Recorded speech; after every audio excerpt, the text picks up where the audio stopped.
Olá a todos, eu sou o professor Cláudio Marcelo e hoje eu inicio uma série de vídeos relacionados à Declaração do Imposto de Renda da Pessoa Física 2017, esperando que de alguma forma estes vídeos contribuam para que as pessoas compreendam um pouquinho melhor sobre como que funciona a entrega da Declaração do Imposto de Renda, as obrigatoriedades sobre essa importante atribuição que o governo nos impõe a todos nós contribuintes e, de alguma forma, então, procurarei auxiliá-los, né, no sentido de desmistificar um pouquinho todo o procedimento da declaração de imposto de renda.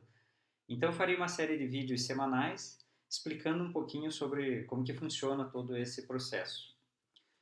Bom, então cada ano a Receita Federal do Brasil ela estabelece o período em que a declaração do imposto de renda deve ser feito e encaminhado, bem como os programas validadores, né, dessa entrega, do armazenamento dos dados e do envio, e as obrigatoriedades, né, quem seriam aquelas pessoas que devem declarar e quais seriam também as penalidades se eventualmente o contribuinte ele está obrigado e não entrega a declaração do imposto de renda. Pois bem, a declaração do imposto de renda, ela, por exemplo, nós estamos no ano de 2017, ela é sempre com base no ano anterior, ou seja, todas as informações que nós colocarmos no programa destinado a essa tarefa, elas são relativas ao ano de 2016. Então, sempre o ano base é o ano anterior em que efetivamente se faz a entrega desta informação. Neste ano, o período de entrega, né, pelo qual o contribuinte deverá fazer, ele inicia no dia 2 de março de 2017 e a data limite é o dia 28 de abril. Então, nós temos um período relativamente curto, né, para fazer esta atividade. Antes de mais nada, eu aconselho que as pessoas se organizem no sentido de ter toda a documentação em mãos, toda a documentação separada para que no momento que faça, né, o preenchimento dos dados fique muito mais ágil e mais fácil de se fazer isso. Então, documentos tais como informes de rendimento, onde esses informes de rendimento eles devem ser entregues pelas empresas até o último dia do mês de fevereiro. Então, logo passado essa folia de carnaval, possivelmente cada um de vocês estará recebendo, né, aqueles que têm vínculo de emprego, esse documento. Ele é importantíssimo guardar, essas informações devem ser armazenadas e colocados os mesmos dados, né? Porque há um cruzamento das informações entre o que a empresa informa e o que os contribuintes devem informar. Então, os dados têm que ser os mesmos. Além deste informe de rendimentos, é importante que aqueles contribuintes que têm contas correntes bancárias e aplicações financeiras busquem os extratos também junto às instituições financeiras. Neste caso, hoje em dia, basicamente dá para fazer tudo pela internet, né? Buscar estes dados através de aplicativos. E se o contribuinte eventualmente não tiver cadastro, né, de movimentação da conta corrente através da internet, terá que se deslocar até as agências. No passado, os bancos encaminhavam via correio essa movimentação e hoje não mais acontece isso, né? Provavelmente encareceu esse trabalho para os bancos e a responsabilidade agora é do contribuinte. Outros documentos como planos de saúde, assistência odontológica, gastos com psicólogo, com fisioterapeutas, buscar estes recibos, né? Lembrar do que aconteceu em 2016 e buscar estes recibos junto a estes profissionais, que ajudará também enormemente no momento de realização da declaração. Também gastos com educação, importante, né? Porque esses gastos na declaração, no modelo completo, eles ajudam a diminuir a base de cálculo do imposto. Então, ter os valores corretos é sempre interessante, né? Além do CNPJ das entidades. Normalmente tem novidades, né, em relação à declaração do imposto de renda. Neste ano também tem algumas novidades interessantes que acabaram sendo divulgadas na semana passada através dos delegados da Receita Federal. Uma novidade importante é que a baixa do programa, né, que é diretamente no site da Receita Federal, antes nós tínhamos que baixar um programa para fazer a declaração do imposto de renda e um programa adicional para encaminhar essa declaração, que era denominado de Receita Net. Agora, este programa é integrado. Então, o programa que nós baixarmos para preencher os dados da declaração será também o mesmo de envio, agilizando enormemente o processo de preenchimento e envio da declaração assim que os dados estiverem corretos, né? Também as atualizações, que antes elas eram feitas, vinha uma mensagem, você tinha que baixar um novo programa, atualizando o anterior, quando tinha algum bugzinho ali dentro do banco de dados do programa, agora não mais. No mesmo programa que você baixa, virá uma mensagem para que você atualize, né? Não há necessidade de entrar novamente no site da Receita e baixar um novo programa. Outra novidade importante é que os dependentes, né?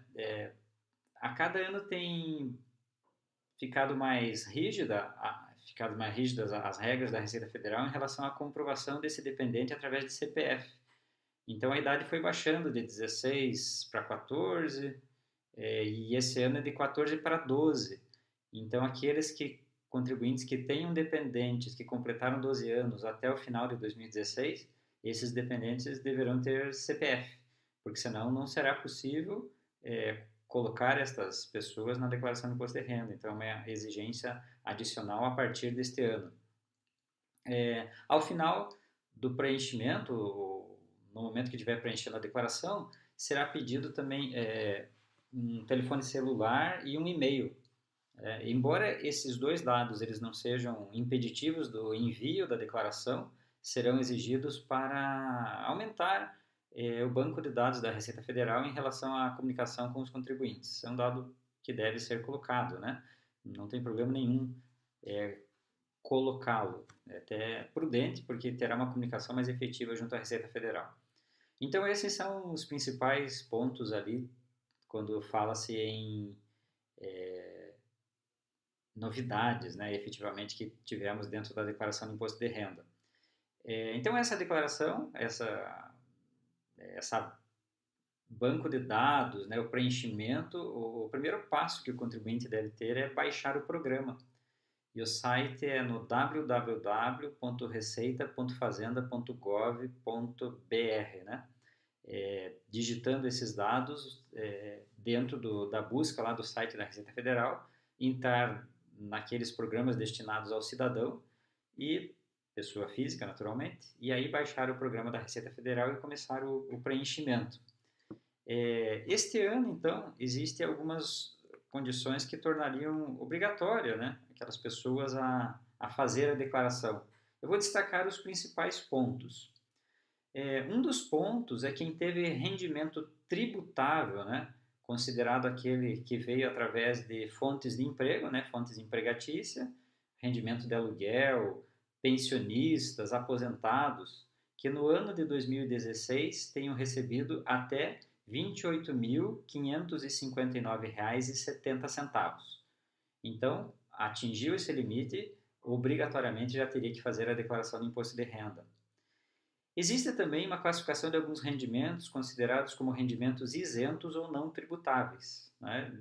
Dentro desses rendimentos pode ter resgate de fundo de garantia, algumas rescisões de contrato de trabalho, tem algumas verbas que são chamadas de verbas indenizatórias, né? Que não há tributação, mas há necessidade de informar. Então, quando o contribuinte movimentou desses rendimentos isentos e não tributáveis até R$ 40.000 no ano, também terá que declarar o imposto de renda. Uma outra condição é em relação ao conjunto, a quantidade de bens que este contribuinte tem. Então, se, por exemplo, ele teve bens que a soma, né? Vamos supor que o contribuinte tenha uma casa, tenha terrenos, tenha apartamento, tenha carros. A soma desses bens, se ao final de 2016 atingir o valor de R$ 300.000, também o torna obrigatório a declaração do imposto de renda. Para aqueles contribuintes que são estrangeiros e que eles passaram a condição de residentes no Brasil, né? Se essa condição de residente no Brasil ela aconteceu até o final, até o último dia, 31 de dezembro do ano passado, esta pessoa também é um contribuinte do imposto de renda, pois ele tem é residente no nosso país e teria que cumprir as nossas regras fiscais. Então também teria que fazer a declaração de imposto de renda. Mais uma condição seria aquele contribuinte que vendeu imóvel ao longo de 2016 e aplicou esses recursos, né, da venda do imóvel na aquisição de outro imóvel até 180 dias após a venda.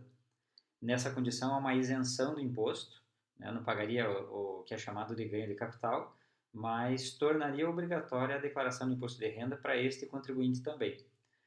E aqueles que, de alguma forma, negociaram ações em bolsas de valores durante o ano de 2016. Esse também estaria obrigado a declarar o imposto de renda.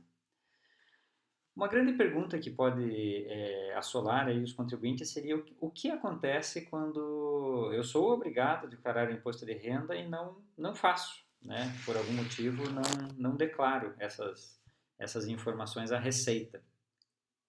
Aí acontecerá uma condição de você estar irregular e naturalmente terá que pagar multa, né? A multa mínima para quem deve fazer a declaração de imposto de renda e não cumpre as etapas no prazo estipulado, a multa é de R$ 165,74, mais 20%, podendo chegar a 20% do imposto de renda devido. Né? Então, mesmo que você não tenha imposto a pagar, a multa de R$ 165,74 ela permanece. E tendo imposto a pagar, piora a situação, né? Porque além deste valor, então terá 20% sobre o imposto de renda devido. Também para aqueles contribuintes que de alguma forma fazem a declaração de imposto de renda e ela cai no que é chamado de malha fina, que é uma etapa de validação de alguns dados que não ficaram muito claros para a Receita Federal, como, por exemplo, deixar de informar alguma renda ou colocar um gasto excessivo com médico, dentista, com psicólogo e que a outra parte, né, o médico, o dentista, o psicólogo não informaram. Então, a declaração de imposto de renda retém essas declarações, né? A Receita Federal retém essas declarações para uma averiguação. E aí fica em malha fina. Se o contribuinte complementar as informações, que seria o processo mais lógico, né? Seria, então, o contribuinte entrar no site da Receita Federal e fazer essas complementações, retificando a declaração, basicamente, dependendo do prazo em que foi feito, o ônus que o contribuinte terá será pagar a variação de uma taxa chamada de taxa Selic e mais até 20% de multa, né, nessas condições. Porque, afinal de contas, aquela declaração estava errada, mas o contribuinte se anteveu e adequou a declaração. Um passo que não seria o adequado é deixar rolar. E a Receita Federal caiu em malha e o contribuinte não foi atrás. A Receita Federal, então, ela vai chamar provavelmente o contribuinte a prestar esclarecimentos. E se foi comprovado que há uma fraude, né, algum ilícito dentro da declaração, a multa poderá variar de 37,5% a 225% do imposto de renda, mais a taxa Selic, o que, convenhamos, pode causar um transtorno enorme para os contribuintes. E os passos imediatos, assim, de quem fica irregular junto à Receita Federal, quando falamos de imposto de renda, né, serão algumas dificuldades, como, por exemplo, tirar a certidão negativa de débitos. Provavelmente o contribuinte que tem alguma pendência na Receita Federal não conseguirá tirar essa declaração ou tornará mais difícil conseguir tirar. Obter financiamentos bancários.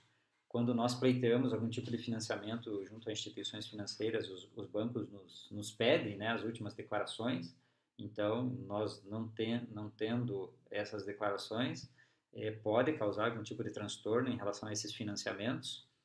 Aqueles contribuintes que pretendem tirar passaporte com a declaração não feita, né, não cumprida a etapa de entrega e de irregularidade,